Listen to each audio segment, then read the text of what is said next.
গল্প জীবনের নতুন আকাশ। বাইরে তখন ঝুম বৃষ্টি। টিনের চালে বৃষ্টির একটানা শব্দটা অন্য যে কোনো দিন খুব মিষ্টি শোনাতো, কিন্তু আজ সুলতানার কাছে মনে হচ্ছে যেন আকাশটা ভেঙে তার মাথার উপর পড়েছে। তার বয়স তখন মাত্র 26, হাতে 8 বছরের বড় মেয়ে আনিকা, আর কোলে মাত্র 4 বছরের তুলি। স্বামী আকরাম গত 4 বছর ধরে সৌদি আরবে কঠোর পরিশ্রম করছিলেন একটি সুন্দর ভবিষ্যতের আশায়, কিন্তু গত সপ্তাহে এক আকস্মিক সড়ক দুর্ঘটনা সব শেষ করে দিল। সেদিন আকরামের কফিনটা রামদেবপুর গ্রামের বাড়ির উঠোনে এসে নামল। সেদিন সুলতানার মনে হয়েছিল তার চারপাশের পৃথিবীটা এক নিমিষেই অন্ধকার হয়ে গেল। শ্বশুরবাড়ির লোকজন কান্নাকাটি করলেও এক বুক শূন্যতা আর 2 কন্যা সন্তান নিয়ে সুলতানা নিজেকে ভীষণ একা আবিষ্কার করল। স্বামীহারা এক তরুণী বিধবাকে সমাজ কেমন চোখে দেখে তা সে ভালো করেই জানে। নিজের বাবার বাড়ির আর্থিক অবস্থা ভালো নয় যে সেখানে গিয়ে স্থায়ীভাবে আশ্রয় নেবে। 2 মেয়ের ভবিষ্যৎ কী, তারা কিভাবে বড় হবে, এই চিন্তায় রাতে সুলতানার চোখের পাতা এক হতো না। সে জায়নামাজে বসে শুধু চোখের পানি ফেলত আর আল্লাহর কাছে সাহায্য চাইত। মৃত্যুর 3 মাস পর একদিন দুপুরে আকরামের মামাতো শাশুড়ি আমেনা বেগম সুলতানাদের ঘরে এলেন। আমেনা বেগম মানুষ হিসাবে অত্যন্ত দিলখোলা এবং দিনদার। তিনি সুলতানার পাশে বসে তার মাথায় হাত রাখলেন। মা সুলতানা, আমেনা বেগম নরম গলায় বললেন, আল্লাহ যা কপালে লিখেছিলেন তা তো হয়ে গেছে, ওর ওপর তো আমাদের হাত নেই, কিন্তু এইভাবে কাঁদলে তো এই 2 এতিম বাচ্চার ভবিষ্যৎ নষ্ট হয়ে যাবে। আমি তোকে একটা প্রস্তাব দিতে এসেছি। সুলতানা চোখের পানি মুছে ওড়নাটা মাথায় টেনে নিয়ে বললেন, কী প্রস্তাব খালাম্মা? আমেনা বেগম একটু ইতস্তত করে বললেন, তুই তো জানিস আমার ছেলে সাজিদের কথা। ছোটোবেলায় একটা কঠিন জ্বরে ওর 2টো পা অবশ হয়ে যায়, ও হাঁটতে পারে না, হুইল চেয়ারেই ওর ভরসা। কিন্তু আমার ছেলেটা 5 ওয়াক্ত নামাজি, কখনো কারো সাথে পাশে থাকে না, ঘরের ভেতরেই বসেই ওর অনলাইনের কিছু কাজ করে আর টুকটাক বাচ্চাদের কোরআন পড়ায়। ওর বয়স এখন 20, তোর চেয়েও 6 বছরের ছোট হবে। সুলতানা অবাক হয়ে আমেনা বেগমের দিকে তাকালো। আমেনা বেগম বলতে লাগলেন, আমি জানি ও তোর চেয়ে ছোট, ওর শারীরিক সমস্যাও আছে, কিন্তু ও মানুষটা ভীষণ নরম মনের। আমি মা হয়ে তোকে কথা দিচ্ছি, তুই যদি সাজিদকে কবুল করিস, ও তোকে আর তোর এই 2 মেয়েকে মাথায় করে রাখবে। আমার সাজিদ কোনো দিন তোর এতিম মেয়ে দুটোকে পর ভাববে না। সমাজ অনেক কথা বলবে, কিন্তু তুই ঠান্ডা মাথায় তোর মেয়েদের ভবিষ্যতের কথা চিন্তা করে দেখ। সুলতানা স্তব্ধ হয়ে বসে রইল। সাজিদকে সে চেনে, খুব শান্ত লাজুক একটা ছেলে, সব সময় চোখে মুখে এক অদ্ভুত ভদ্রতা মেখে রাখে, কিন্তু সে নিজের চেয়ে 6 বছরের ছোট, তার উপর শারীরিকভাবে অক্ষম। সুলতানা কি পারবে তাকে স্বামী হিসেবে মেনে নিতে? আবার অন্য দিক দিয়ে ভাবলে তার এই 2 মেয়েকে নিয়ে আর কেই বা তাকে এইভাবে আপন করে নেবে? সুলতানা সেদিন কোনো উত্তর দিতে পারল না। সে শুধু তার 2 ঘুমন্ত মেয়ের নিষ্পাপ মুখের দিকে তাকিয়ে রইল। তাদের সুন্দর একটি ভবিষ্যৎ, মাথার উপর একটা নিরাপদ ছাদ আর একটা সম্মানজনক জীবনের জন্য নিজের মনের দ্বিধা দ্বন্দ্বকে কুরবানি দিতে সে কি প্রস্তুত? সুলতানার মনের ভেতরে তখন তুমুল ঝড়। একদিকে তার সমাজের ভয়, অন্যদিকে নিজের চেয়ে 6 বছরের ছোট এবং শারীরিকভাবে প্রতিবন্ধী এক তরুণের সাথে নতুন করে জীবন শুরু করার দ্বিধা। কিন্তু সব কিছুর ঊর্ধ্বে তার মায়ের মন। আনিকা আর তুলির দিকে তাকালে তার ভেতরের সব দ্বিধা যেন কর্পূরের মতো উড়ে যায়। আমিনা বেগম চলে যাওয়ার পর বেশ কয়েকটা দিন সুলতানা এক ফোঁটাও ঘুমাতে পারল না। রাতে যখন পুরো গ্রাম নিঝুম হয়ে যেত, তখন সে জায়নামাজে দাঁড়িয়ে আল্লাহর দরবারে সেজদায় পড়ে কাটত। সে ইস্তেখারা নামাজ পড়া, আল্লাহর কাছে সঠিক পথ দেখানোর দোয়া চাইল। তার নিজের বাবা মাও খবর পেয়ে ঢাকা থেকে এসেছিলেন। তারা প্রথমে একটু ইতস্তত করলেও সাজিদের স্বভাব চরিত্র এবং আমেনা বেগমের দিনদারিতার কথা শুনে বললেন, মা সুলতানা, সাজিদের পা দুটো হয়তো অচল, কিন্তু ওর মন আর চরিত্র সচল। আমাদের সমাজে একজন বিধবাকে 2 মেয়ে সহ সচরাচর কেউই সসম্মানে তুলতে চায় না। ছেলেটা ছোট হলেও ও তোকে দিনের পথে সম্মানের সাথে রাখবে। অবশেষে 2 মেয়ের সুন্দর ভবিষ্যতের কথা চিন্তা করে এবং আল্লাহর ওপর পূর্ণ ভরসা রেখে সুলতানা বিয়েতে সম্মতি দিল। বিয়েটা হলো অত্যন্ত সাদামাটাভাবে, সম্পূর্ণ শরীয়তসম্মত উপায়ে। কোনো ধুমধাম নেই, লাইটিং নেই। মসজিদের ইমাম সাহেব এসে সাজিদ এবং সুলতানার আকদ করিয়ে দিলেন। মোহরানা ধার্য করা হলো 1 লাখ টাকা, যা সাজিদ তার জমানো টাকা থেকে নগদে পরিশোধ করে দিল। বিয়ের পরের দিনে বিকেলে একটা মাইক্রোবাসে করে সুলতানা তার 2 মেয়েকে নিয়ে সাজিদদের দেশের বাড়িতে এসে উঠল। বাড়িটি ছায়া সুনিবিড়, চারদিকে আম কাঁঠালের বাগান আর সামনে একটা ছোট উঠোন। ঘরটি আগে থেকেই সুন্দর করে গুছিয়ে রাখা হয়েছিল। সুলতানা যখন 2 মেয়েকে নিয়ে ঘরে ঢুকল, তখন সাজিদ হুইল চেয়ারে বসে জানালার দিকে তাকিয়েছিল। পরনে সাদা পাজামা পাঞ্জাবি, মাথায় টুপি। সুলতানাকে ঘরে ঢুকতে দেখে সে কিছুটা সংকুচিত হয়ে পড়ল। তার ফর্সা মুখটা লজ্জায় লাল হয়ে গেল। সুলতানা খাটের এক কোণে বসল। আনিকা আর তুলি তখনও মায়ের ঘা ঘেঁষে দাঁড়িয়ে আছে। নতুন জায়গা দেখে কিছুটা ভয় পাচ্ছে। সাজিদ হুইল চেয়ারটা একটু এগিয়ে নিয়ে এলো।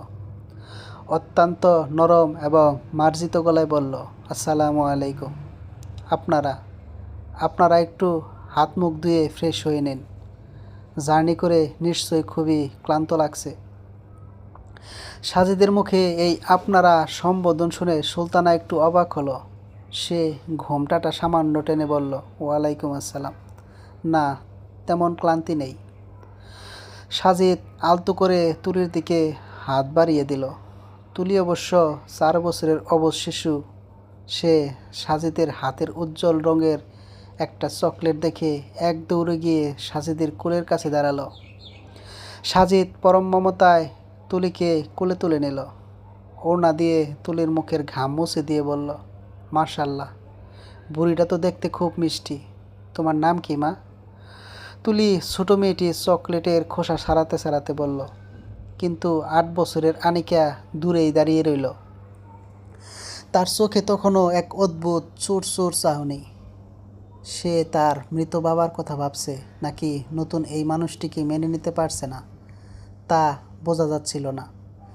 সাজিদ আনিকার দিকে তাকিয়ে সুন্দর করে হাসল, কিন্তু আনিকা মুখ ঘুরিয়ে মায়ের শাড়ির আঁচল চেপে ধরল। সাজিদ সুলতানার দিকে তাকিয়ে বলল, সুলতানা, আমি জানি আকরাম ভাইয়ের জায়গা আমি কখনো নিতে পারবো না। আর আমার এই ভাঙা শরীর নিয়ে আমি কতটুকু কি করতে পারবো জানি না। তবে আল্লাহর ওপর সাক্ষী রেখে বলছি, আমি আপনাদের কোনো কষ্টের কারণ হব না। এই 2 মেয়ে আজ থেকে আমারও আমানত। সাজিদের এই গভীর দায়িত্বশীল আর বিনয়ী কথাগুলো সুলতানার বুকের ভেতরের সব ভয় এক নিমিষে দূর করে দিল।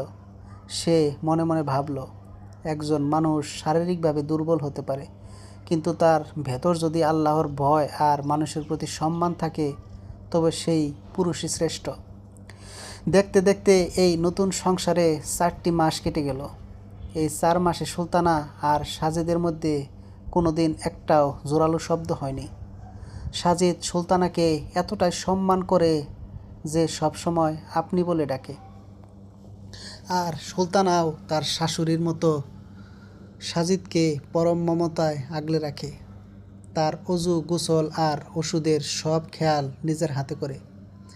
ঠিক এমনই এক শান্তিময় সময়ে একদিন সকালে সুলতানা তীব্র মাথা ঘোরানো আর বমির ভাব অনুভব করল। শাশুড়ি আমেনা বেগম অভিজ্ঞ মানুষ। তিনি সুলতানার লক্ষণ দেখেই খুশিতে কেঁদে ফেললেন। হ্যাঁ, বিয়ের 4 মাস পর সুলতানা জানতে পারল সে পুনরায় মা হতে চলেছে। সাজিদ আর সুলতানার জীবনে আসতে চলেছে তাদের প্রথম যৌথ সন্তান। পুরো পরিবারে যেন খুশির ঈদ নেমে এলো। কিন্তু এই পরম আনন্দের মাঝেই একদিন রাতে একটা অনাকাঙ্ক্ষিত ঘটনা ঘটে গেল। শাশুড়ি আমেনা বেগম যখন জানতে পারলেন সুলতানা গর্ভবতী, তখন আনন্দের সীমানা রইল না। তিনি সঙ্গে সঙ্গে জায়নামাজে দাঁড়িয়ে আল্লাহর দরবারে শুকরিয়া সেজদা আদায় করলেন। সাজিদ খবরটা শুনে হুইল চেয়ারে বসেই 2 হাত তুলে অনেকক্ষণ মোনাজাত করল। তার চোখ বেয়ে আনন্দের অশ্রু গড়িয়ে পড়েছিল। সে সুলতানার দিকে তাকিয়ে অত্যন্ত আবেগঘন কণ্ঠে বলল, আল্লাহ আমাদের ঘরে তার বিশেষ রহমত পাঠাচ্ছেন সুলতানা। আমি ওনার যথাযথ যত্ন নিতে পারি, যেন আল্লাহ আমাকে সেই তৌফিক দিন। পুরো পরিবারে এক অদ্ভুত শান্ত ও পবিত্র আনন্দ বিরাজ করছিল। কিন্তু এই খুশির মাঝেই ঘটে গেল সেই অনাকাঙ্ক্ষিত ঘটনাটি। গ্রামের রাতগুলো বড় শান্ত আর নিঝুম হয়। এশার নামাজের পর চারদিক নিস্তব্ধ হয়ে যায়। কেবল ঝিঝি পোকার ডাক আর গাছের পাতার খসখস শব্দ ছাড়া আর কিছুই শোনা যায় না। সেদিন রাতেও সবাই জলদি খেয়ে দিয়ে শুয়ে পড়েছিল। আনিকা আর তুলি পাশের খাটে গভীর ঘুমে আচ্ছন্ন। সুলতানা আর সাজিদ তাদের খাটে শুয়ে নিচু স্বরে কথা বলছিল। সাজিদ সুলতানার পেটে হাত রেখে অত্যন্ত মৃদু কণ্ঠে অনাগত সন্তানের জন্য কোরআনের আয়াত পড়ে ফু দিচ্ছিল। এক পর্যায়ে তাদের মধ্যকার ঘনিষ্ঠতা যখন নিবিড় হয়ে ওঠে, তখন অনুভূতির তীব্রতায় সুলতানার মুখ দিয়ে অত্যন্ত মৃদু একটি গোঙানির শব্দ বের হয়ে যায়। খুব স্বাভাবিক এবং মানবিক একটি বিষয় ছিল সেটি। মুহূর্তের জন্য সুলতানা লজ্জা পেয়ে সাজিদের বুকে মুখ লুকালো, আর সাজিদও তাকে ভালোবেসে নিজের বুকের সাথে জড়িয়ে ধরে রাখলো সারা রাত। পরের দিন সকালবেলা কুয়াশা কেটে চারদিকে সোনা ঝরা রোদ উঠেছে। সুলতানা রান্নাঘরে চায়ের পানি চাপিয়ে দিয়ে কেবল বারান্দায় এসে বসেছে। এমন সময় আনিকা ধীর পায়ে তার সামনে এসে দাঁড়ালো। 8 বছরের আনিকার মুখটা আজ বড় শুকনো, চোখ দুটো ফোলা ফোলা। সে সুলতানার শাড়ির আঁচলটা হাত দিয়ে মুচড়াতে মুচড়াতে এদিক ওদিক তাকাতে লাগলো। সুলতানা ওর মাথায় হাত বুলিয়ে দিয়ে আদর করে বলল, কি হয়েছে মা আমার? মুখটা অমন শুকনো দেখাচ্ছে কেন? খিদে পেয়েছে? আনিকা মাথা নাড়ল।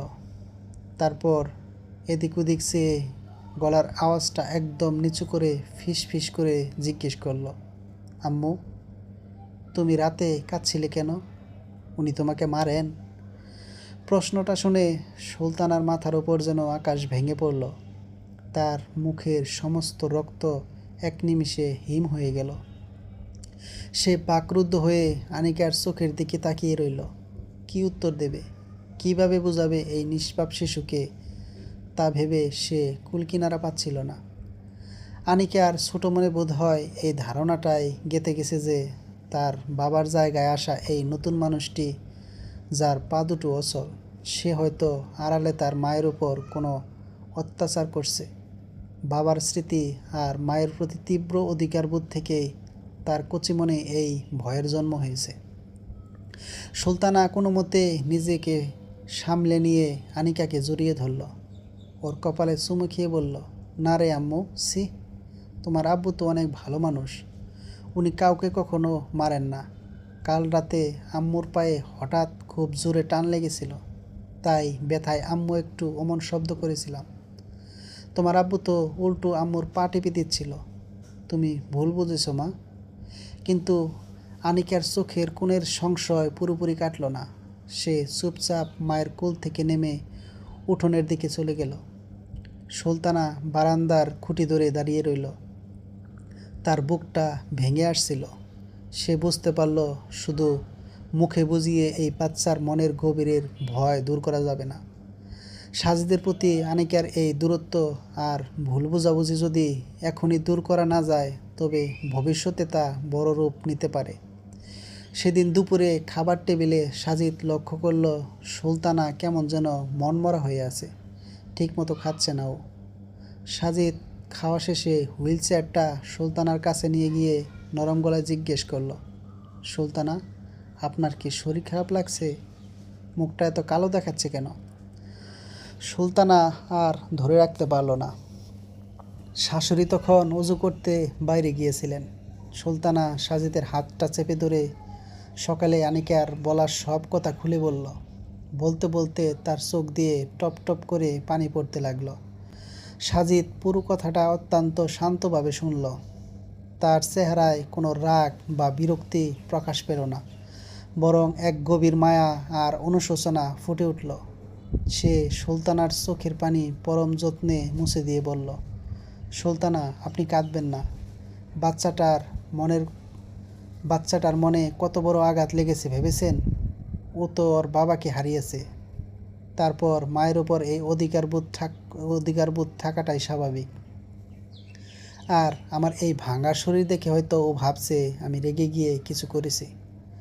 সাজিদ একটু মুচকি হেসে বলল, শুনুন, জোর করে বা বুঝিয়ে আনিকার মন থেকে এই ভয় দূর করা যাবে না। ও আমাদের আচরণ দেখবে। আমাদেরকে আরও সতর্ক হতে হবে।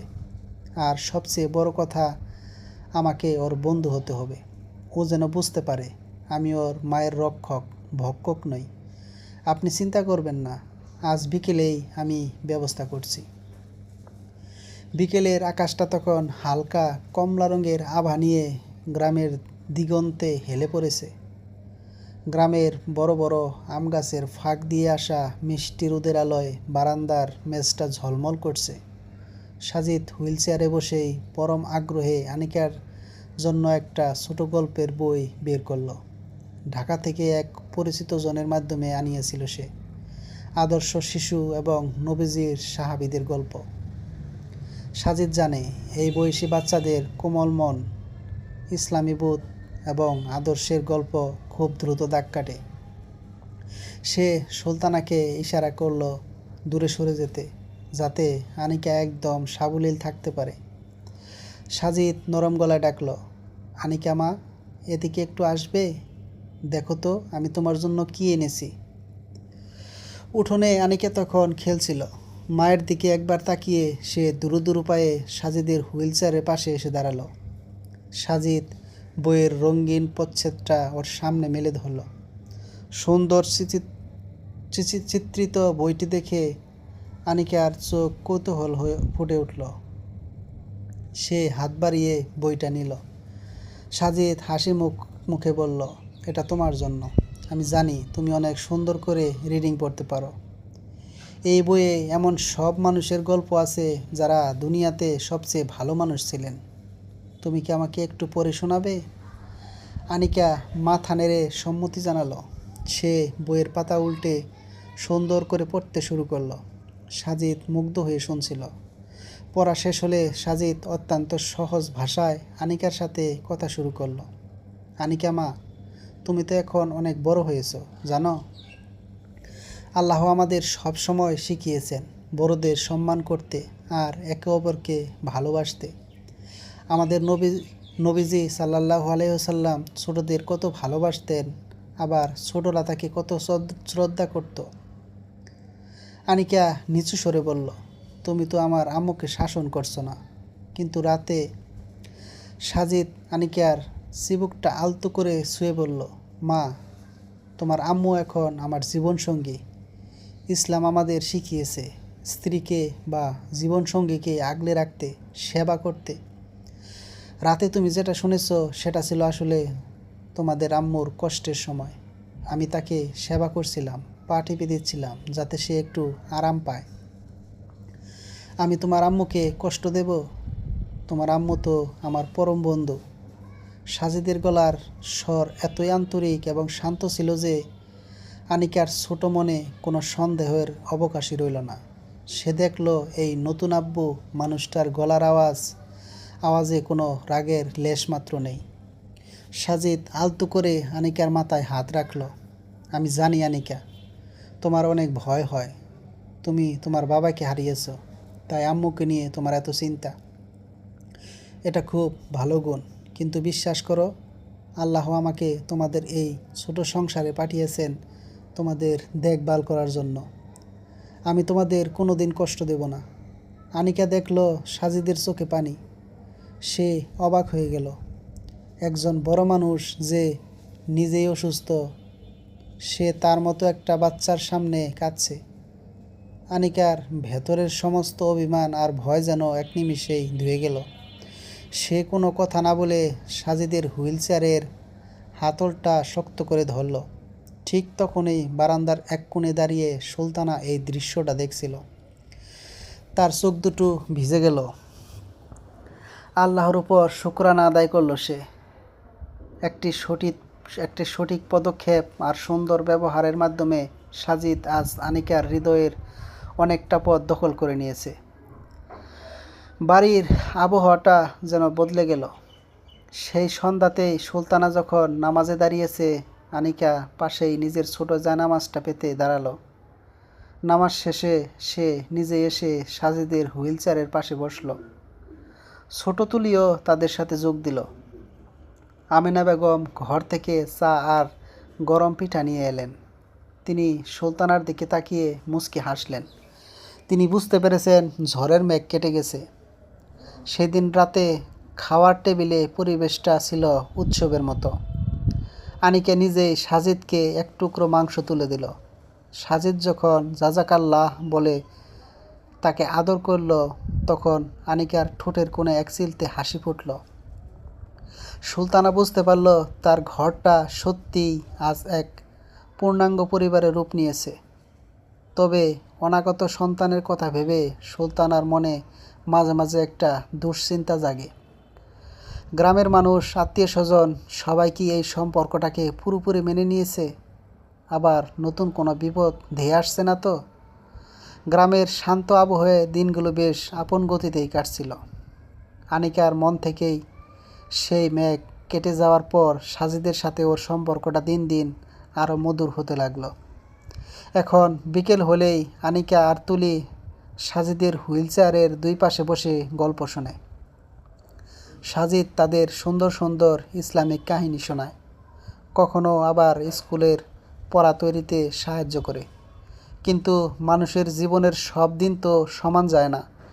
বিশেষ করে রক্ষণশীল গ্রামীণ সমাজে যখন কোনো বিধবা নারী নিজের চেয়ে বয়সে ছোট এবং শারীরিকভাবে অক্ষম কাউকে বিয়ে করে, তখন চারপাশের কিছু মানুষের বাঁকা চোখ আর ফিসফাস এড়ানো কঠিন হয়ে পড়ে।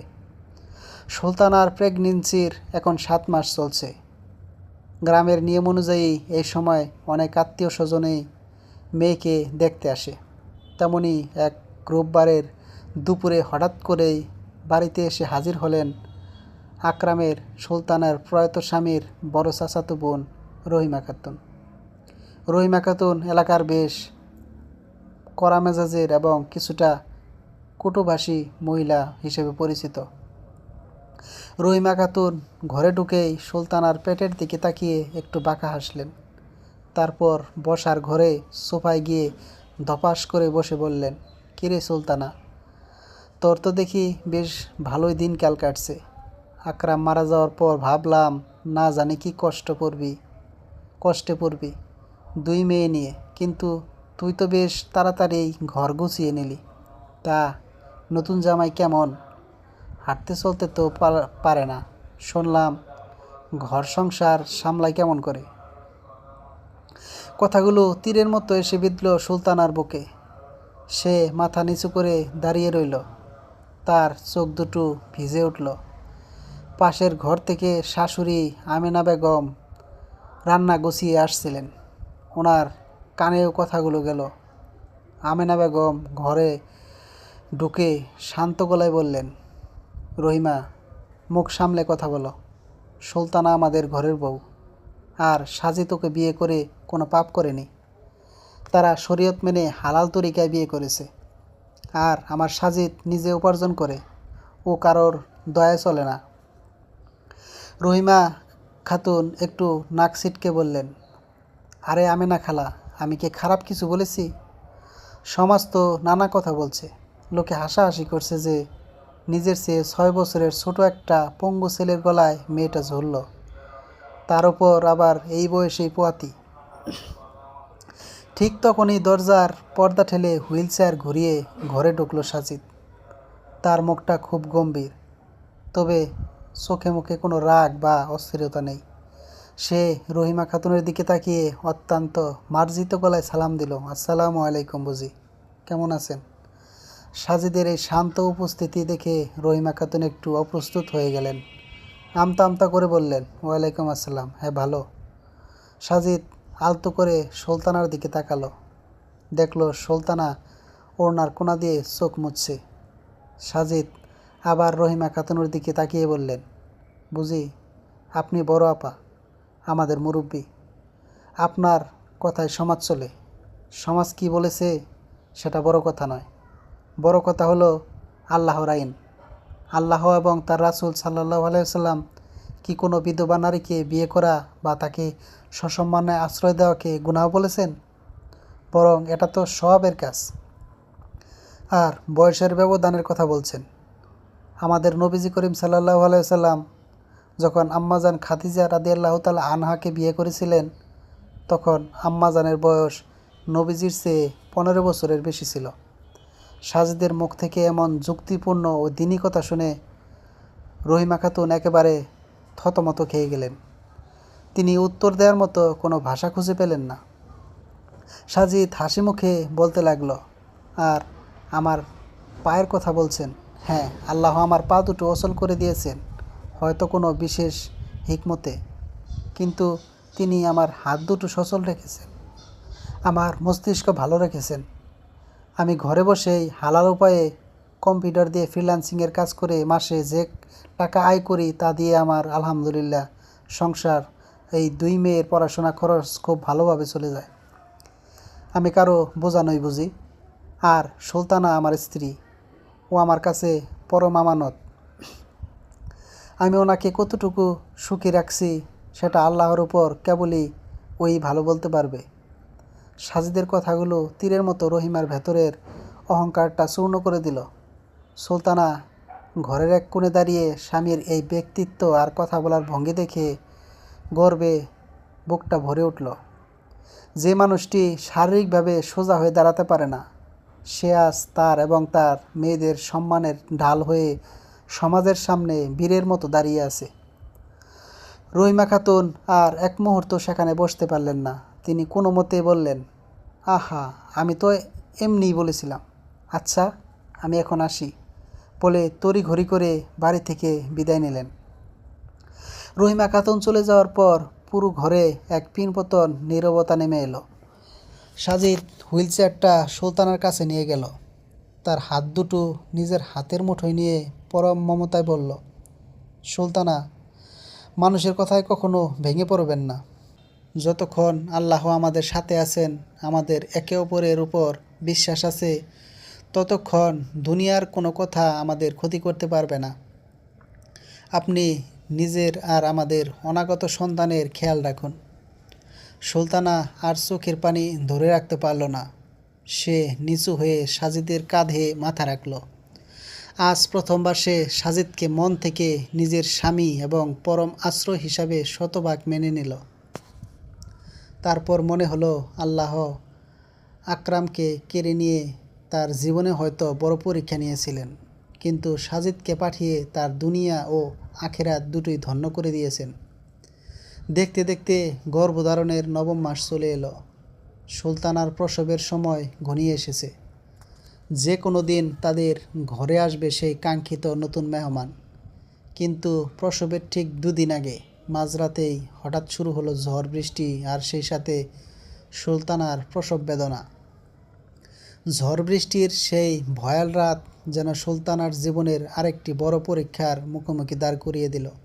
কিন্তু এবার সে একা নয়, তার পাশে আছে এমন এক মানুষ যে নিজের শারীরিক সীমাবদ্ধতাকে তুচ্ছ করে তার এবং সন্তানের সুরক্ষার জন্য যে কোনো কিছু করতে প্রস্তুত। বাইরে তখন কালবৈশাখীর তাণ্ডব। বাতাসের তীব্র তীব্র শুশু শব্দে জানালার পাল্লাগুলো আছড়ে পড়ছে। টিনের চালে বৃষ্টির শব্দটা এতটাই বিকট যে ঘরের ভেতরে স্বাভাবিক গলায় কথা বলাও কঠিন হয়ে পড়েছে। এর মাঝেই হঠাৎ বিদ্যুৎ চলে গেল। পুরো বাড়ি এক নিমিষেই নিশ্ছিদ্র অন্ধকারে তলিয়ে গেল। ঠিক সেই মুহূর্তে সুলতানা তলপেটে এক তীব্র অসহ্য মোচড় অনুভব করল। ব্যথার চোটে সে বিছানার চাদরটা খামচে ধরে চিৎকার করে উঠল, উফ মা গো, আর পারছি না। সাজিদ তখন খাটের পাশেই হুইল চেয়ারে বসা ছিল। সুলতানার যন্ত্রণাকাতর কণ্ঠ শুনে সে এক মুহূর্তও সময় নষ্ট করল না। সে হাতড়ে হাতড়ে ড্রয়ার থেকে চার্জার লাইটটা জ্বালিয়ে সুলতানার মুখের উপর ধরল। দেখল সুলতানা ব্যথায় ঘেমে একাকার হয়ে গেছে। তার চোখ দিয়ে টপ টপ করে পানি পড়ছে। সাজিদ চিৎকার করে ডাকল, মা, ও মা, তাড়াতাড়ি একটু এদিকে আসো। সুলতানার মনে হয় সময় হয়ে গেছে। আমেনা বেগম পাশের ঘর থেকে তড়িঘড়ি করে হারিকেন হাতে ছুটে এলেন। সুলতানার অবস্থা দেখেই অভিজ্ঞ প্রবীণ এই নারী বুঝতে পারলেন প্রসব বেদনা পুরোদমে শুরু হয়ে গেছে।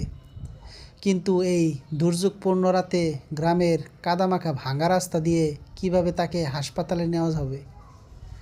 আমেনা বেগম চিন্তিত মুখে বললেন, সাজিদ রে, বাইরে যে তুফান শুরু হয়েছে, এই রাতে কোনো ভ্যান বা সিএনজি পাওয়া তো অসম্ভব।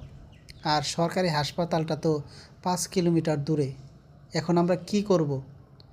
সুলতানা যন্ত্রণায় ছটফট করতে করতে বলল, আমাকে বাঁচাও, আমার খুব কষ্ট হচ্ছে। আনিকা আর তুলি ততক্ষণে জেগে উঠে ভয়ার্ত চোখে এক কোণে দাঁড়িয়ে কাঁপছিল। আনিকা তার মায়ের এই কষ্ট দেখে ফুপিয়ে কেঁদে উঠল।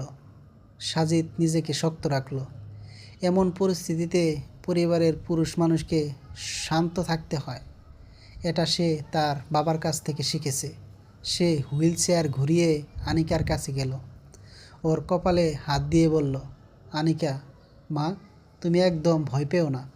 তোমার ছোট বোনকে নিয়ে ঘরে একটু সূরা তিলাওয়াত করো। আল্লাহ সব ঠিক করে দেবেন। তোমার আব্বু এখনও বেঁচে আছে। আব্বু শব্দটা এই চরম বিপদের মুহূর্তেও আনিকার মনে এক অদ্ভুত সাহসের জন্ম দিল। সে মাথা নেড়ে তুলিকে জড়িয়ে ধরে খাটের উপর বসল। সাজিদ আমেনা বেগমকে বলল, মা, আমাদের রামদেবপুর উপস্বাস্থ্য কেন্দ্রে যে ধাত্রীমা আছেন, সেই ফাতেমা খালাকে খবর দিতে হবে। ওনার মোবাইল বন্ধ পাচ্ছি। আমি নিজেই ওনার বাড়ি যাচ্ছি। আমেনা বেগম আঁতকে উঠলেন, পাগল হয়েছিস সাজিদ? এই ঝড়ে তুই হুইল চেয়ার নিয়ে কাদা রাস্তা দিয়ে কিভাবে যাবি? চারদিকে গাছপালা ভেঙে পড়ছে। আল্লাহ ভরসা মা, আমার কিছু হবে না। আমার স্ত্রীর আর অনাগত সন্তানের জীবনের চেয়ে আমার এই ভাঙা শরীরের দাম বেশি না। সাজিদ অত্যন্ত ধীর কণ্ঠে বলল। সে মাথায় একটা ছাতা নেওয়ার সময় পেল না। হুইল চেয়ারের চাকা ঘুরিয়ে সে ঘর থেকে বেরিয়ে সোজা উঠোনে নেমে গেল। বাইরের ঠান্ডা বৃষ্টির জল আর ঝোড়ো হাওয়া তার মুখে এসে আছড়ে পড়তে লাগলো। মাটির উঠোন ততক্ষণে কাদায় থকথক হয়ে গেছে।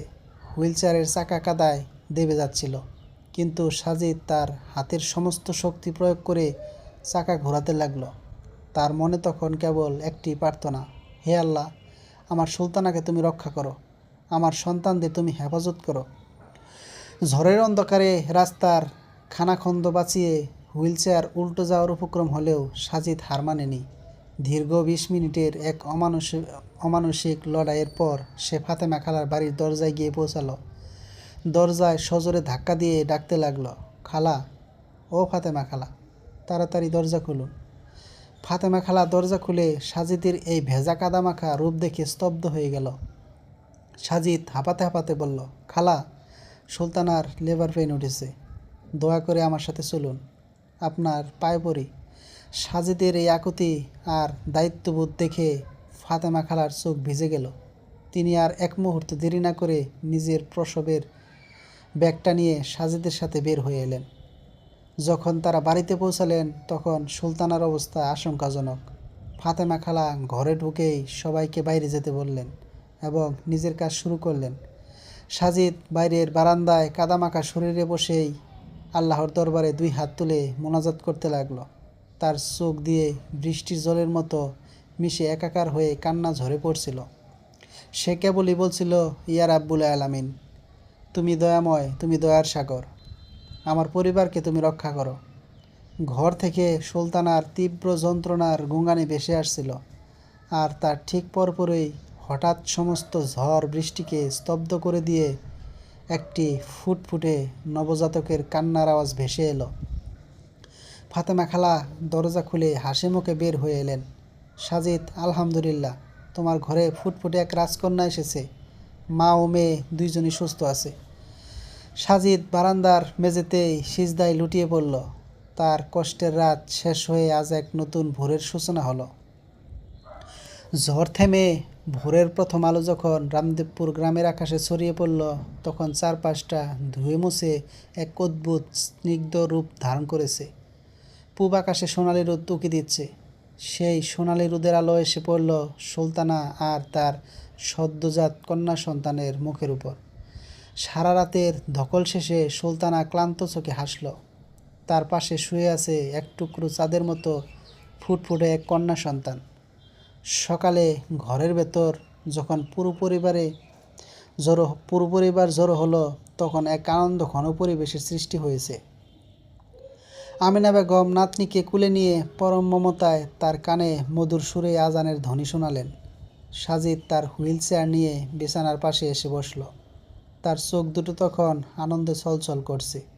সে সুলতানার দিকে তাকিয়ে ধীর গলায় বলল, আল্লাহর দরবারে লাখো কোটি শুকরিয়া সুলতানা, তিনি এই দুর্যোগের রাতে আমাদের ঘরে এক টুকরো রহমত পাঠিয়েছেন। আনিকা আর তুলি তাদের ছোট বোনকে দেখতে খাটের উপর উঠে বসল। আনিকা পরম বিস্ময়ে তার ছোট্ট আঙ্গুল দিয়ে নবজাতকের হাতটা স্পর্শ করল। অদ্ভুত ব্যাপার হলো, সেই ছোট্ট শিশুটি সঙ্গে সঙ্গে তার বড় বোনের আঙ্গুলটি শক্ত করে আঁকড়ে ধরল। তা দেখে আনিকা খিলখিল করে হেসে উঠল। আম্মু দেখো, ও আমার মতো ও ও আমার হাত ধরেছে। ও বুঝতে পেরেছে আমি ওর বড় আপু। সাজিদ হাসি মুখে আনিকার মাথায় হাত রেখে বলল, হ্যাঁ মা, ও তো তোমাকে খুব ভালোবাসে। এখন থেকে কিন্তু বড় আপু হিসাবে ওর অনেক দায়িত্ব তোমার। দিন 7 পর অত্যন্ত সুন্নাহসম্মত উপায়ে এবং ধর্মীয় রীতি মেনে নবজাতকের আকিকা সম্পন্ন হলো। সাজিদ তার নিজের জমানো টাকা থেকে একটি খাসি কুরবানি দিল এবং গ্রামের এতিমখানায় বাচ্চাদের খাওয়ানোর ব্যবস্থা করলো। আল্লাহর দরবারে শুকরিয়া জানিয়ে মেয়েটির নাম রাখা হলো তাসমিয়া। সময়ের আবর্তনে জীবনযাত্রা দেখতে দেখতে দিন মাস পেরিয়ে বছর ঘুরতে লাগলো। নদীর স্রোতের মতো জীবন তার আপন গতিতে বয়ে চলে। সাজিদ ও সুলতানার এই যৌথ নীড়ে এখন আনন্দের কোনো কমতি নেই। সাজিদ ঘরের ভেতরে বসেই তার ফ্রিল্যান্সিংয়ের কাজ আরও বড় পরিসরে শুরু করলো। তার সততা এবং কঠিন পরিশ্রমের কারণে অনলাইনের কাজ তার বেশ সুনাম হলো। এখন সে শুধু নিজের সংসারই চালাচ্ছে না, বরং গ্রামের কয়েকজন বেকার তরুণকে ডেকে নিজের ঘরে কম্পিউটারের কাজ শেখাতে শুরু করেছে। তার এই উদ্যোগ পুরো রামদেবপুরে প্রশংসিত হলো। যারা একসময় তাকে পঙ্গু ছেলে বলে অবহেলা করত, আজ তারাই বিভিন্ন প্রয়োজনে সাজিদের কাছে পরামর্শ নিতে আসে। আর সুলতানা, সে তার 3 মেয়েকে নিয়ে এক আদর্শ মুসলিম মায়ের মতো সংসার সামলাচ্ছে। সকালবেলা পুরো ঘরে কোরআন তিলাওয়াতের মিষ্টি আওয়াজ ওঠে। সুলতানা মেয়েদের শুধু প্রাতিষ্ঠানিক শিক্ষাই নয়, নৈতিক ও ধর্মীয় শিক্ষায়ও সুশিক্ষিত করে তুলছে। আনিকা এখন বেশ বড় হয়েছে। পড়াশোনায় সে অত্যন্ত মেধাবী। তার স্কুলের শিক্ষকরা সবসময় তাকে ভদ্রতা এবং মেধার প্রশংসা করেন।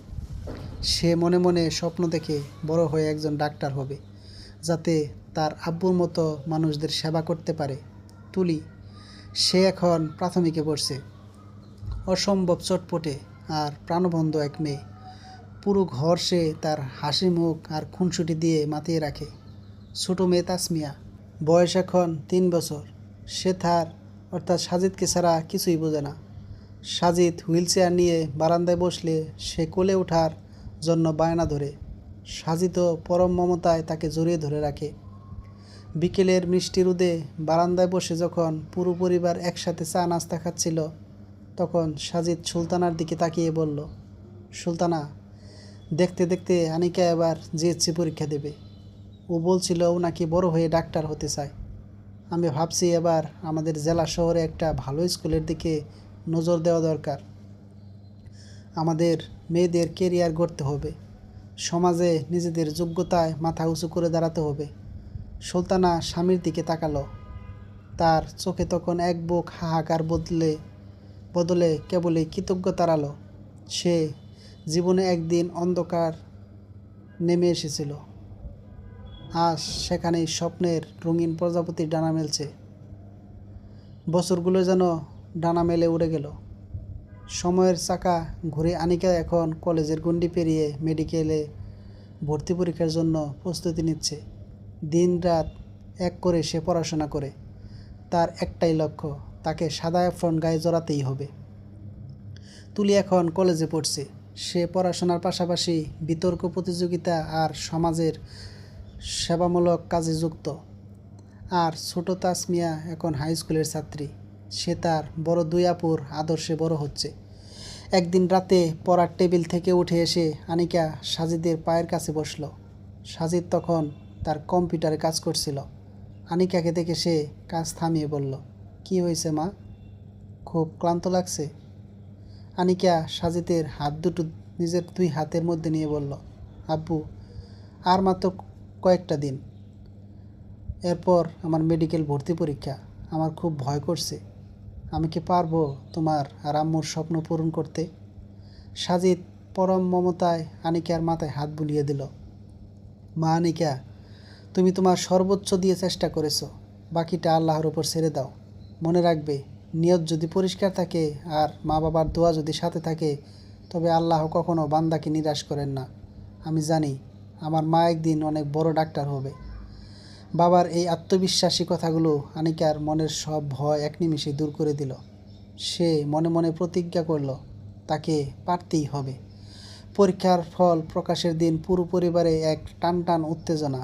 সাজিদ কম্পিউটার স্ক্রিনের সামনে বসে রোল নম্বর টাইপ করছিল। সুলতানা জানামাজে বসে দোয়া ইউনুস পড়ছিল। তুলি আর তাসমিয়া সাজিদের দুই পাশে দাঁড়িয়ে অধীর আগ্রহে তাকিয়ে আছে। হঠাৎ সাজিদ আনন্দের অতিশয্যে চিৎকার করে উঠল, আলহামদুলিল্লাহ, আলহামদুলিল্লাহ, আমাদের আনিকা ঢাকা মেডিকেল কলেজে চান্স পেয়েছে। পুরো ঘরে যেন আনন্দের বন্যা বয়ে গেল। আনিকা কাঁদতে কাঁদতে এসে প্রথমে সাজিদের পা ছুঁয়ে সালাম করলো, তারপর মাকে জড়িয়ে ধরল। সাজিদের চোখ বেয়ে অশ্রু ঝরছিল। আজ তার মনে হচ্ছে জীবনের সব প্রতিবন্ধকতা, সব কষ্ট সার্থক হয়েছে। তার মেয়ে আজ দেশের সবচেয়ে বড় চিকিৎসা বিদ্যাপীঠে পড়ার যোগ্যতা অর্জন করেছে। গ্রামের মানুষ যখন এই খবর শুনল, তখন তারা দলে দলে সাজিদদের বাড়িতে অভিনন্দন জানাতে আসতে লাগলো। যারা এক সময় সুলতানার এই বিয়ে নিয়ে কটূক্তি করেছিল, আজ তারা এসে বলছে, সাজিদ ভাই, আপনি সত্যি এক অনুকরণীয় বাবা। আপনার মেয়ে আজ পুরো রামদেবপুর গ্রামের নাম উজ্জ্বল করেছে। এভাবে সততা, ধৈর্য আর আল্লাহর ওপর অগাধ বিশ্বাসের মাধ্যমে একটি একদা ভেঙে পড়া পরিবার আজ সাফল্যের এক অনন্য শিখরে আহরণ করল। মেয়েদের জীবনের এই জয়যাত্রা গল্প এখানে শেষ নয়, বরং এটি তাদের সামনে এক বিশাল গৌরবময় ভবিষ্যতের দ্বার উন্মোচন করে দিল। আনিকার এই গৌরবময় সাফল্য পুরো রামদেবপুর গ্রামের চিত্রটাই বদলে দিল। গ্রামের সাধারণ মানুষ যারা একসময় মুখ ফিরিয়ে নিয়েছিল, আজ তারা সাজিদ ও সুলতানার বাড়ির উঠোনে এসে ভিড় করছে। মিষ্টির প্যাকেট, শুভকামনা আর দোয়ায় পুরো বাড়ি যেন গম গম করছে। কিন্তু সাজিদ ও সুলতানা এই সাফল্যে অহংকারী হলেন না, বরং আল্লাহর দরবারে আরও বেশি বিনয়ী হলেন। ঢাকা মেডিকেল কলেজে আনিকার ক্লাস শুরু হওয়ার পর থেকে পুরো পরিবারের ব্যস্ততা আরও বেড়ে গেল। আনিকাকে ঢাকায় হোস্টেলে রেখে পড়াশোনার সিদ্ধান্ত হলো। প্রথম সুলতানার মনটা বড় মেয়ের জন্য খুব কাঁদত, কিন্তু সাজিদ তাকে সবসময় সান্ত্বনা দিত। সাজিদ নিজেই মোবাইল ব্যাংকিংয়ের মাধ্যমে প্রতি মাসে আনিকাকে সমস্ত খরচ পাঠিয়ে দিত। সে তার ফ্রিল্যান্সিংয়ের কাজ এখন আরও বড় করে করছে। নিজের ঘরের একটা বড় অংশকে সে ছোট্ট একটা আইটি ট্রেনিং সেন্টারে রূপান্তর করেছে। সেখানে গ্রামের সুবিধাবঞ্চিত তরুণ তরুণীদেরকে সে নামে মাত্র খরচে কম্পিউটার ও ফ্রিল্যান্সিং শেখায়। এদিকে বাড়িতে তুলি আর তাসমিয়াও তাদের বড় আপুর দেখানো পথে পড়াশোনায় মন দিল। তুলি অত্যন্ত চটপটে ও স্পষ্টভাষী মেয়ে। সে কলেজের পড়াশোনার পাশাপাশি বিতর্ক প্রতিযোগিতায় জেলা পর্যায়ে প্রথম স্থান অধিকার করল। তার স্বপ্ন সে একজন বড় আইনজীবী হবে, যাতে সমাজের অবহেলিত ও অসহায় নারীদের আইনি সহায়তা দিতে পারে। তাসমিয়া 13 বছরের তাসমিয়া যেন ঘরের সবচেয়ে শান্ত লক্ষ্মী মেয়েটি।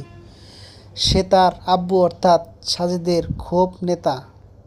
সাজিদ যখন কম্পিউটার শেখাতো, তাসমিয়া তখন পাশে বসে নোট তৈরি করে দিত। ও পড়াশোনায় যেমন ভালো, তেমনই চমৎকার স্কেচ করতে পারে।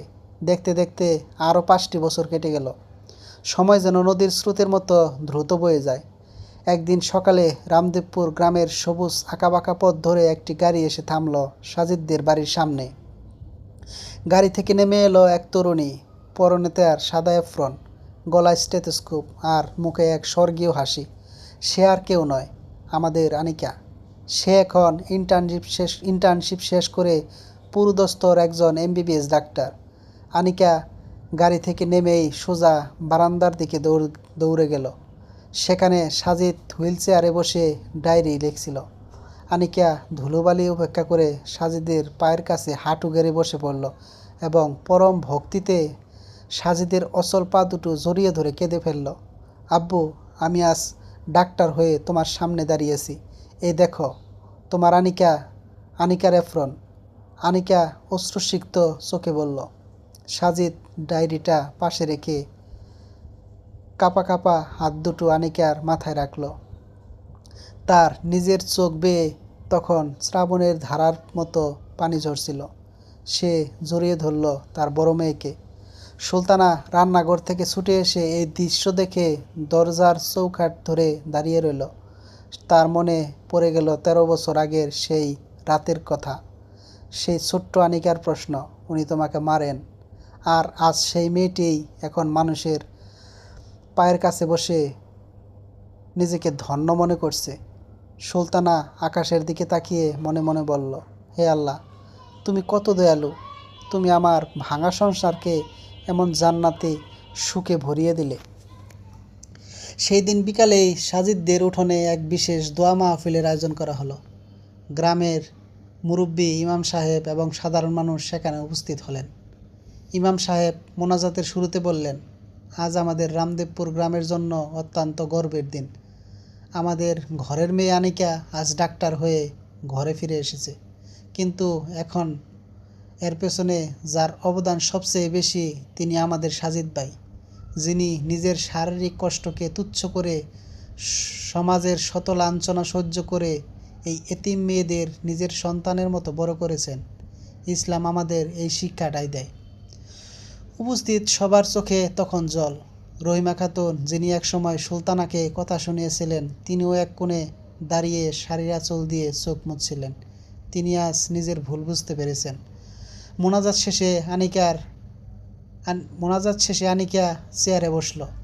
সাজিদ ও সুলতানা তার দুই পাশে দাঁড়ালো।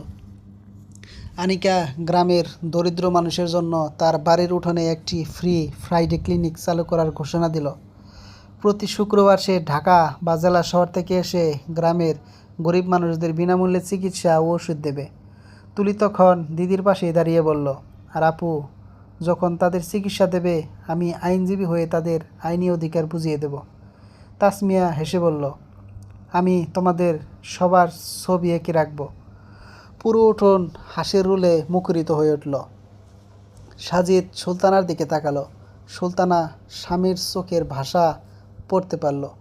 তাদের চারপাশে সবুজ প্রকৃতি, পাখিদের কলকাকলি আর চারপাশে মানুষের ভালোবাসা, সব কিছুই যেন এক হয়ে বলছিল, জীবনের ঝড় যতই কঠিন হোক না কেন, ধৈর্য আর সততার সাথে আল্লাহর উপর ভরসা রাখলে তার শেষটা সবসময়ই এমন সুন্দর এবং গৌরবময়ী হয়। গ্রামের মানুষের ভালোবাসায় সিক্ত হয়ে আনিকার ফ্রি ফ্রাইডে ক্লিনিক দারুণভাবে চলতে লাগলো। প্রতি শুক্রবার রামদেবপুর তো বটেই, আশেপাশে কয়েকটা গ্রামে থেকেও অভাবী মানুষেরা এসে বিনামূল্যে চিকিৎসা ও পরম যত্ন পেত। এদিকে তুলি আর তাসমিয়াও নিজেদের কেরিয়ার গড়তে কঠোর পরিশ্রমী হয়ে উঠল। দিনগুলো স্বপ্নের মতো কেটে যাচ্ছিল। সাজিদের আইটি সেন্টার থেকে প্রতি বছর গ্রামের বহু তরুণ তরুণী স্বাবলম্বী হয়ে উঠছিল। তাদের এই সাফল্যতার গল্প রামদেবপুরে ছড়িয়ে পুরো উপজেলায় ছড়িয়ে পড়ে। এর মধ্যে আরেকটি সুখবর এলো। তুলি মেধার সাথে তার এলএলবি সম্পন্ন করে জেলা জজ কোর্টে একজন জুনিয়র আইনজীবী হিসেবে যোগ দিয়েছে। প্রথম দিন আদালতে যাওয়ার আগে সে সাদা কালো ওকালতি পোশাক পরে সাজিদের সামনে এসে দাঁড়ালো। তুলি সাজিদের হুইল চেয়ারের পাশে বসে বলল, আব্বু, আজ আমি কোর্টে যাচ্ছি। তুমি আমাকে দোয়া করে দাও, আমি যেন কখনো সত্যের পথ থেকে বিচ্যুত না হই। কোনো গরিব আর অসহায় মানুষ যেন আমার কাছ থেকে নিরাশ হয়ে ফিরে না যায়। সাজিদ পরম আদরে তুলির মাথায় হাত রেখে মোনাজাত করল। সুলতানা এক কোণে দাঁড়িয়ে চোখের পানি মুছছিল। যে মেয়ে দুটোকে নিয়ে সে একদিন অথৈ সাগরে পড়েছিল, আজ তারা এক একজন সমাজের স্তম্ভ হয়ে উঠেছে। আনিকার বিয়ের প্রস্তাব ও সাজিদের নতুন চিন্তা। আনিকার বয়স এখন 25 পেরিয়েছে। সে যেমন রূপবতী তেমনি গুণবতী এবং একজন সুপ্রতিষ্ঠিত ডাক্তার। স্বাভাবিকভাবেই দেশের বিভিন্ন জায়গা থেকে তার জন্য অনেক বড় বড় বিয়ের প্রস্তাব আসতে লাগলো। একদিন সন্ধ্যায় বসার ঘরে সবাই একসাথে বসছিল। শাশুড়ি আমেনা বেগম একটি ডায়েরি হাতে নিয়ে সাজিদ ও সুলতানার সামনে বসলেন। আমেনা বেগম বললেন, সাজিদ, সুলতানা, আমাদের আনিকা তো মার্শাল্লাহ এখন প্রতিষ্ঠিত। ওর জন্য ঢাকা থেকে একটা খুব ভালো প্রস্তাব এসেছে। ছেলেটিও ডাক্তার, ঢাকার একটি বড় হাসপাতালে আছে। পরিবারটিও খুব দিনদার ও সম্ভ্রান্ত মুসলিম পরিবার। আমার মনে হয় আমাদের এবার ভেবে দেখা উচিত। প্রস্তাবটা শুনে সুলতানা একটু চিন্তিত মুখে সাজিদের দিকে তাকালো। সাজিদ কিছুক্ষণ চুপ করে থেকে বলল, প্রস্তাব ভালো হলেই হবে না, আমাদের দেখতে হবে ছেলে এবং তার পরিবার আমাদের এই পারিবারিক কাঠামো এবং আমাদের আদর্শ কীভাবে নেয়। সবচেয়ে বড় কথা, আনিকা কী চায়, ওর মতামত আগে জানা দরকার। রাতে সাজিদ আনিকাকে তার ঘরে ডেকে পাঠালো। আনিকা ধীর পায়ে এসে সাজিদের পাশে বসল।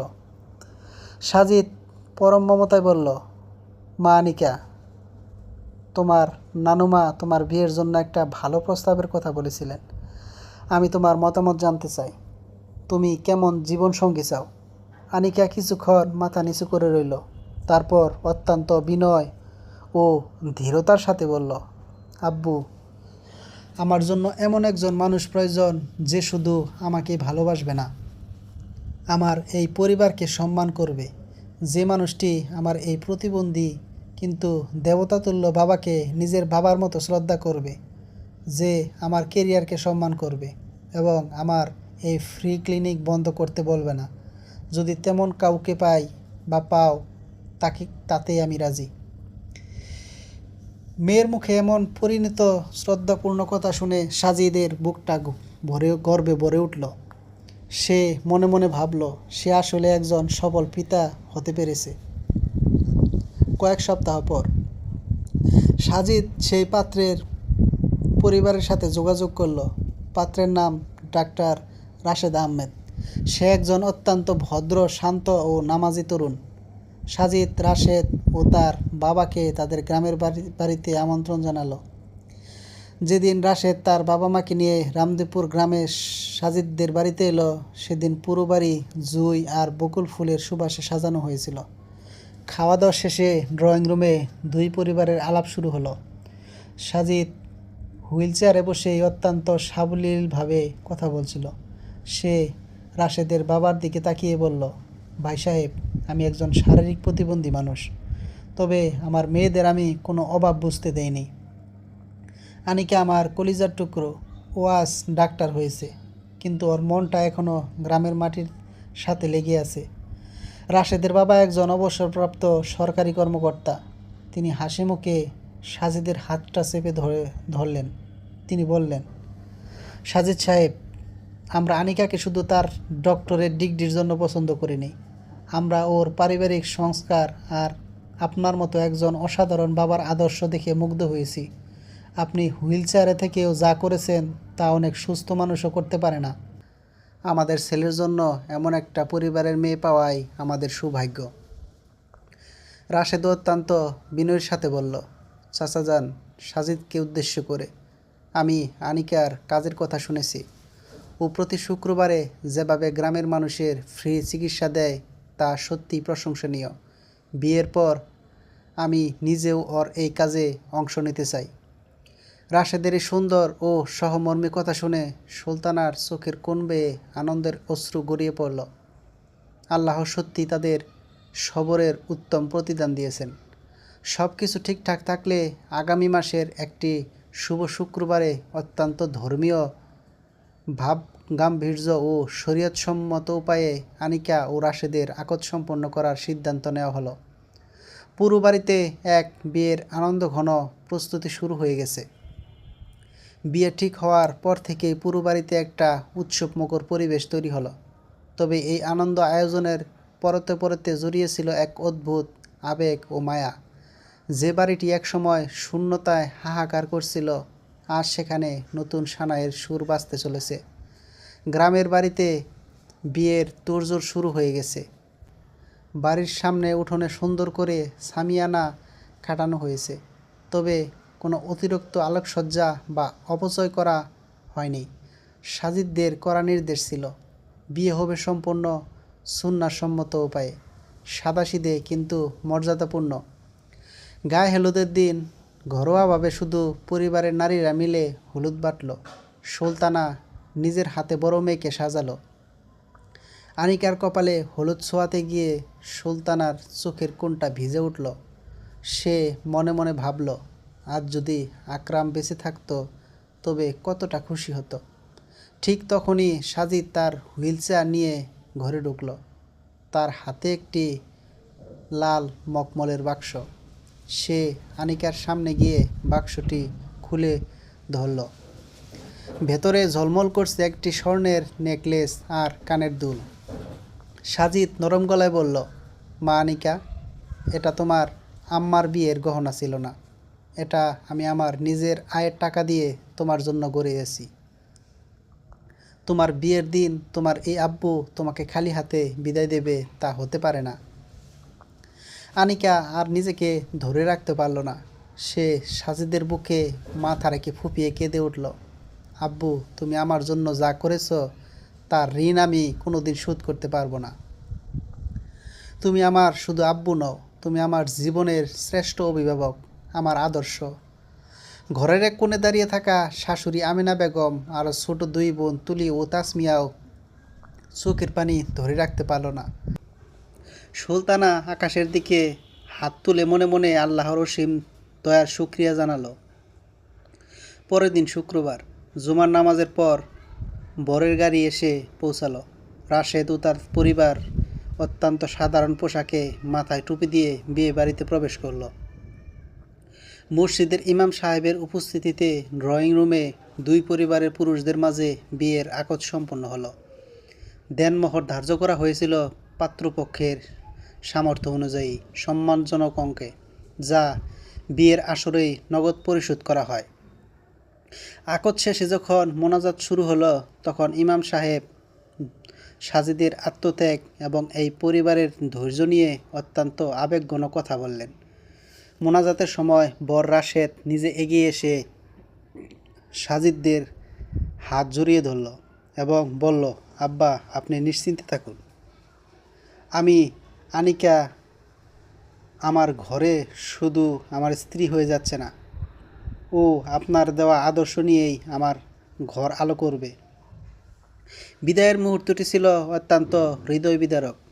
আনিকা যখন গাড়ি তোলার জন্য প্রস্তুত, সে তার মায়ের চেয়েও বেশি জড়িয়ে ধরে কাঁদছিল তার আব্বু সাজিদকে। সাজিদ হুইল চেয়ারে বসেই আনিকার মাথায় হাত রেখে ফিসফিস করে দোয়া করে দিল, যাও মা, নতুন ঘরে গিয়ে আলো ছড়াও। আল্লাহ তোমাদের জীবনকে বরকতময় করুন। গাড়িটি যখন ধুলো উড়িয়ে গ্রামের পথ ধরে ঢাকার উদ্দেশ্যে রওনা দিল, তখন সুলতানা সাজিদের হুইল চেয়ারের হাতলটা শক্ত করে চেপে ধরল। সাজিদ সুলতানার হাতের উপর নিজের হাত রেখে শান্ত গলায় বলল, কেঁদো না সুলতানা, আমাদের এক পাখি উড়ে গেছে তার নিজের আকাশে, আমাদের অন্য পাখিরাও একদিন এভাবেই ডানা মেলবে। আনিকার বিয়ের পর কেটে গেল আরও 3টি বছর। এই 3 বছরে পরিবারের প্রতিটি সদস্যের জীবনে অনেক বড় বড় পরিবর্তন এসেছে।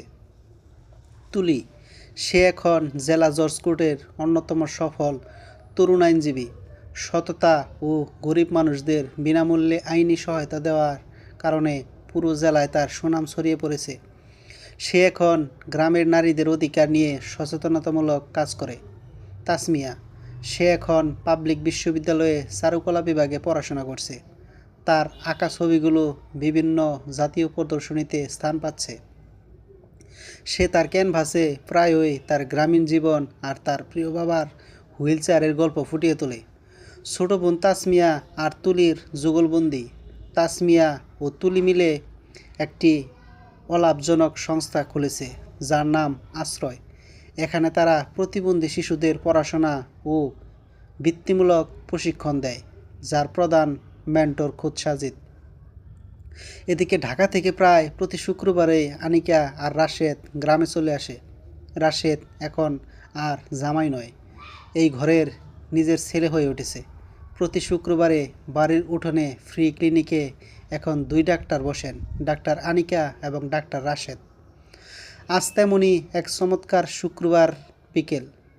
বড় আম গাছটার নিচে সাজিদ হুইলচেয়ারে বসে আছে। তার পাশের চেয়ারে বসে আছে সুলতানা। সুলতানার কোলে এখন 2 বছরের একটি ফুটফুটে নাতি, আনিকা ও রাশেদের ছেলে, যার নাম রাখা হয়েছে আকরাম। সুলতানার প্রয়াত স্বামীর স্মৃতির প্রতি সম্মান জানিয়ে সাজিদ নিজেই এই নাম রেখেছে।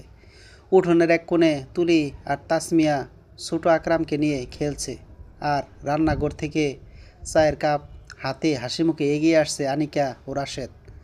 সাজিদ সুলতানার দিকে তাকিয়ে মৃদু হেসে বলল, সুলতানা, জীবনের শুরুটা আমাদের কত কষ্টের ছিল, তাই না? কিন্তু আজ এই ভরা সংসারটার দিকে তাকালে মনটা ভরে যায়। সুলতানা স্বামীর চোখের দিকে তাকালো। যে মানুষটির সাথে বিয়ের সিদ্ধান্ত নিতে সে একদিন 1000বার দ্বিধা করেছিল, আজ সেই মানুষটি তার জীবনের সবচেয়ে বড় আশীর্বাদ। সে বলল, আপনি না থাকলে আমি আর আমার মেয়েরা হয়তো কোনো দিনই এই সুন্দর দিনের আলো দেখতে পেতাম না। আল্লাহ আমাকে আপনার মতো একজন দিনদার ও খাঁটি মানুষ উপহার দিয়েছেন। বিকেলের সোনা ঝরা আলোয় পুরো পরিবারের এই হাসি মুখগুলো যেন এক স্বর্গীয় ক্যানভাস তৈরি করলো, যেখানে কোনো শূন্যতা নেই, কোনো দুঃখ নেই, আছে কেবলই এক বুক ভালোবাসা, আত্মত্যাগ আর পরম সুখের এক অনন্ত জয়যাত্রা। তুলির সফল কর্মজীবন এবং এই সুন্দর যৌথ পরিবারের পরিপক্কতা নিয়ে গল্পটি তার চূড়ান্ত পূর্ণতার দিকে এগিয়ে যাচ্ছে। সময় কারোর জন্য থমকে থাকে না, কিন্তু কিছু মানুষের জীবনে সময় তার সমস্ত সৌন্দর্য বিলিয়ে দিয়ে যায়। সাজিদ ও সুলতানার জীবনের চাকা এখন এক পরম শান্তিময় গতিতে চলছে। আইনজীবী হিসাবে তুলির খ্যাতি এখন পুরো জেলা জুড়ে। সে শুধু কোর্ট কাছারির গণ্ডিতে সীমাবদ্ধ নেই, বরং গ্রামের যেসব অসহায় ও তালাকপ্রাপ্তা নারী দেনমোহর বা ভরণপোষণের অধিকার থেকে বঞ্চিত, তাদের জন্য সে আইনি লড়াইয়ে বিনামূল্যে লড়ে।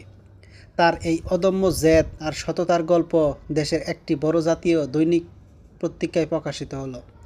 পত্রিকার পাতায় তুলির হাসিমুখের ছবির পাশে বড় করে লেখা হলো, অসহায় নারীদের ভরসা, এক তরুণ আইনজীবীর লড়াই। সেই পত্রিকার কপিটি হাতে নিয়ে সাজিদ যখন বারান্দায় বসে পড়ছিল, তখন তার বুকটা গর্বে 10 হাত হয়ে গেল। সে সুলতানাকে ডেকে বলল, সুলতানা, দেখে যান, আমাদের তুলির ছবি এসেছে পত্রিকায়। পুরো দেশ আজ আমাদের মেয়েকে চিনেছে। সুলতানা রান্নাঘর থেকে হাত মুছতে মুছতে এসে পত্রিকাটি দেখল। আনন্দে তার চোখ দিয়ে পানি গড়িয়ে পড়ল।